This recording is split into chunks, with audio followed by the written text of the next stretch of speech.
জানি শোনা, তুই কার গায়ে হাত দেবার চেষ্টা করেছিস।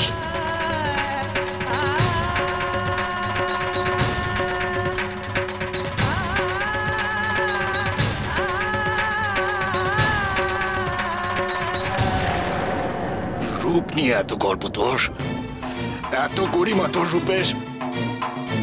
তুই কিনা আমার ইচ্ছের বিরুদ্ধে আমাকে জড়িয়ে ধরেছিস, তাও নোংরা বাসনা নিয়ে। মা তারার সন্তান আমি,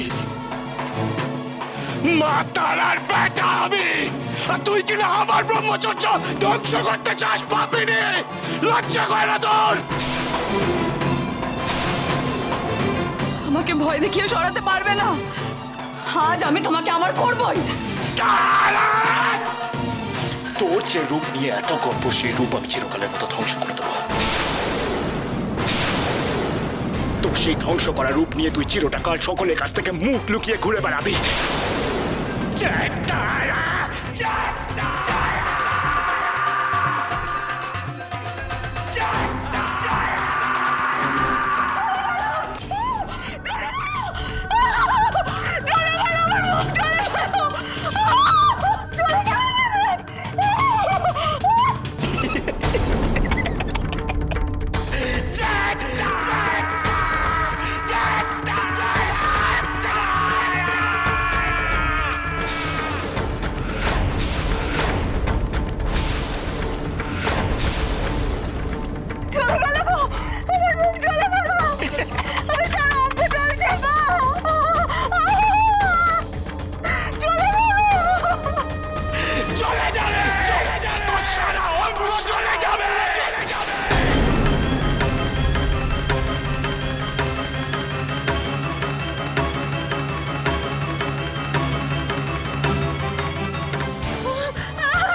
কি হলো?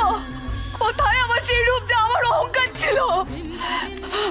আমি তো শেষ হয়ে গেলাম, আমি তো শেষ হয়ে গেলাম। কেন বাবা ঠাকুর উত্তর দাও? কেন? বাবা দেখো রানীমা, দেখো, এই পাপিনী আমার সাধনার পথে বাধা হতে এসেছিল। ও আমার ব্রহ্মচর্য নষ্ট করতে চেয়েছিল। কিচ্ছু বলতে হবে না তোকে বাবা, দূর থেকে আমরা সব দেখেছি। বাবা ঠাকুর, আমরা সবটা দেখেছি। আর সব দেখে এটাও বুঝেছি, এর পেছনে অন্য কেউ আছে, অন্য কেউ আছে।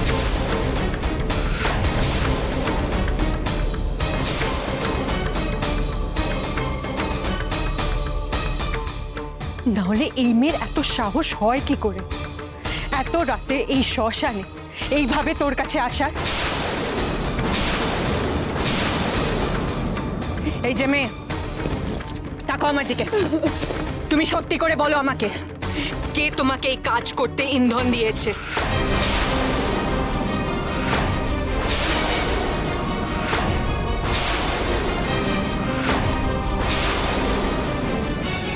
কে তোমাকে এই নোংরা কাজ করার জন্য পাঠিয়েছে বলো?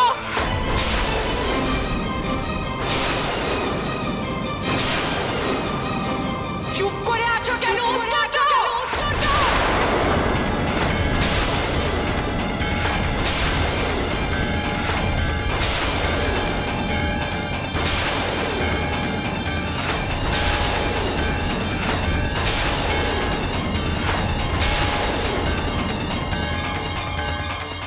আমার এই পরিণতির জন্য আমি তাই রানী, আমি তাই রানী।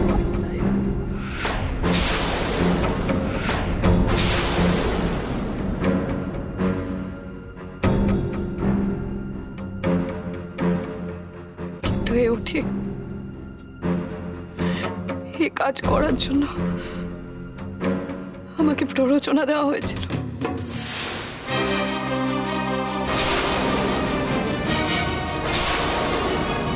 কে সেই পাপিষ্ট?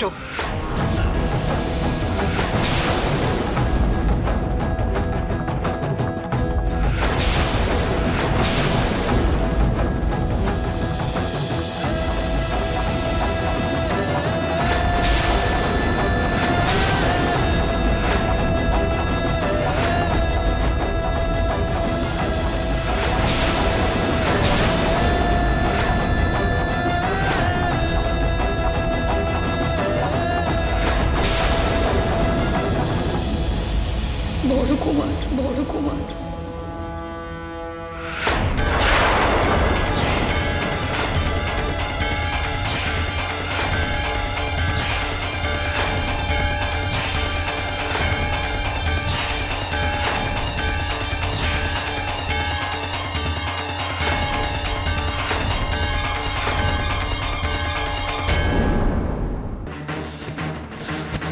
চুপ করো তুমি। আপনি কার নামে কি বলছেন? আমি আপনাকে চিনি না, জানি না। আমি এনাকে বাবার সাথে দেখেছি। এই পাপের জন্য আপনি শাস্তি পাবেন। আপনাকে তার পেট থেকে তাড়িয়ে দেবো।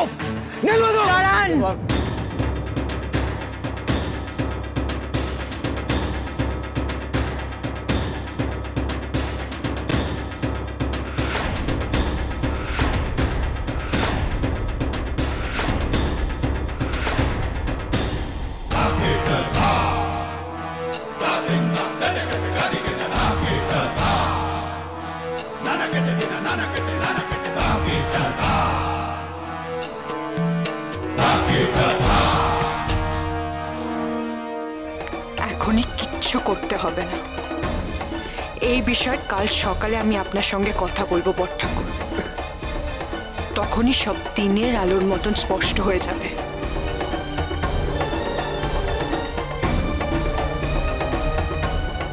মহলে যান।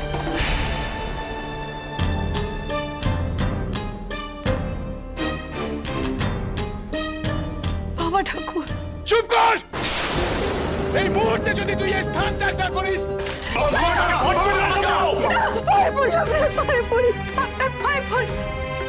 আমি সব চলে যা যা যা, দূরে যা, যা যা যা, দূরে যা আমার সামনে থেকে। জয় তারা, জয় তারা, জয় তারা। ছেড়ে আমাকে।